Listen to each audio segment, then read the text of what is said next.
The package that I've been waiting for has finally arrived.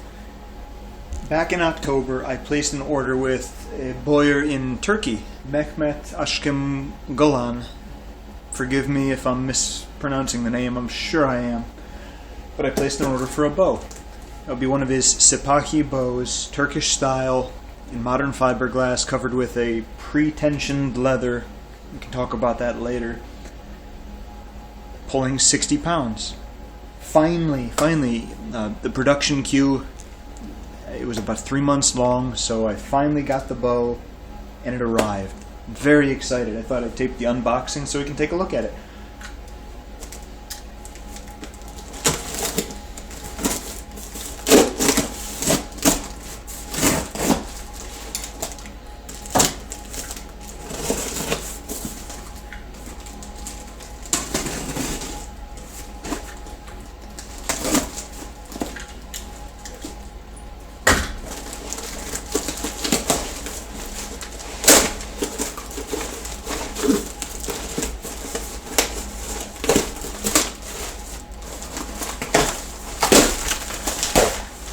The box was a little beaten up, but that has nothing to do with the bow. I'm sure that's in perfect condition. Looks good so far.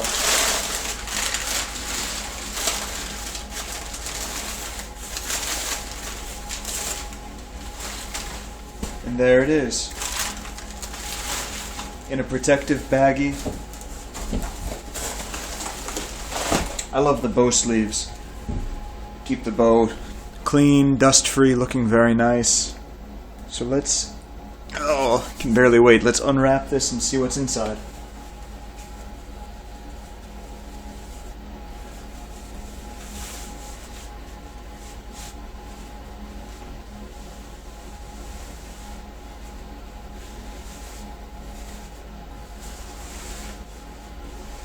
It's like a bow striptease, huh?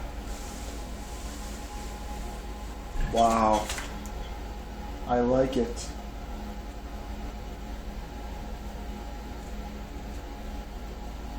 He actually marked the nocking point. That's terrific. So here's a string. For starters, the string's attached to the bow right now just with a rubber band to hold it on tight. That's a really good way of packaging it. I like that. It's a knotted loop which connects the loop to the main part of the bowstring, serving around the center and around the ends where you'd expect it to be. The knock point on the string is there. I believe, I'm not sure if that's the knock point on the bow as well or just the center point. At any rate, great. So these are the tips, the wooden seas, or the bash, followed by the kasan, the kasan eye, and the sal, the main bending portion of the bow.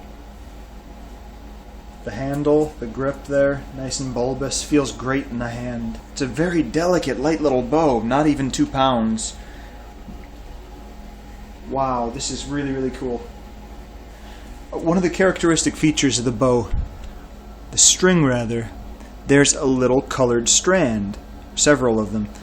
The point is, Mehmet put these in the string so you can see when the string is straight and untwisted, maintaining a constant length of string, preventing torquing, and all those things. So, according to Mehmet, it's very important to ensure that your string is straight. So those are guides that'll help you do that. Let me go ahead and take the rubber band off the one side, and I'm going to go ahead and string this bow. Before I go ahead and string the bow, I wanted to take a few measurements. So I've got a tape measure here, and I thought we'd just see how long the string is from knock to knock, loop to loop.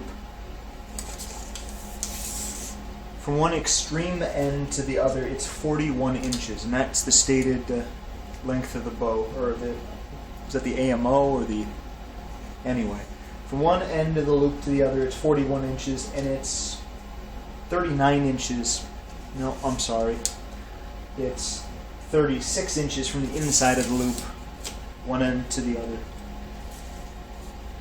It's got 6 inches of central serving and 3 inches on either side. The Bosch measuring from the point where the fiberglass ends is 3.5 inches. The handle from the point where it's fully integrated into the bending portion of the limb is about 6 inches across. And the caisson, measuring from the base of the Bosch up until it blends into the sole, is again about 5.5 to 6 inches. So, again, there it is. Very nice. So I'm going to go ahead and attempt to string this sucker now. And there it is, strung. I attempted to use the method that Mehmet shows in his online videos. I'll put a link to that in the show notes. He makes it look really easy, bending it, I guess, on his knee. I've had no success doing that. I don't see how I can bend it and hold the string at the same time while getting the string past my knee. So I just use the step-through method. Put one leg through the bow, hold the string in the other hand, bend it, and slip the string on. That worked perfectly.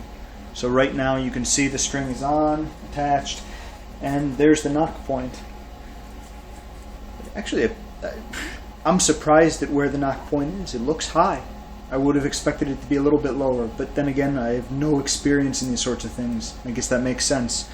So the bow is supposed to pull about 60 pounds. I can go get my meter, my scale, and actually measure it, but just by pulling it, I can tell you it does feel almost exactly spot on at 60 pounds. It feels really good. It feels nice, has a gentle pull, feels great in the hand. I love the way the handle feels. This is great. The leather backing, it's actually synthetic leather, but the process that it was applied with was pre-tensioning. So before it was glued down, it was glued in the center, and then a point here at the caisson was marked, and then it was stretched about 10% past there to make sure that the backing was under a good deal of tension and stress. So, sort of like sinew, it'll want to spring back. It adds a little bit of weight to the bow. I think it was about 18 grams if it was organic leather, and I'm not sure exactly how synthetic leather weighs in comparison. But the whole point was, well, adding about half an ounce to 2/3 of an ounce, it added 2 to 4 feet per second in terms of speed and several pounds in draw weight. Very cool process. It looks great, and I'm dying to go out and take a test shot of it. By the way, take a look at this. Very nice highlight. The way that the leather ends and blends into the fiberglass with a gold line painted. Very elegant. The whole bow is beautiful. Looks super elegant, and I'm really thrilled to have it. So, on to the test shooting.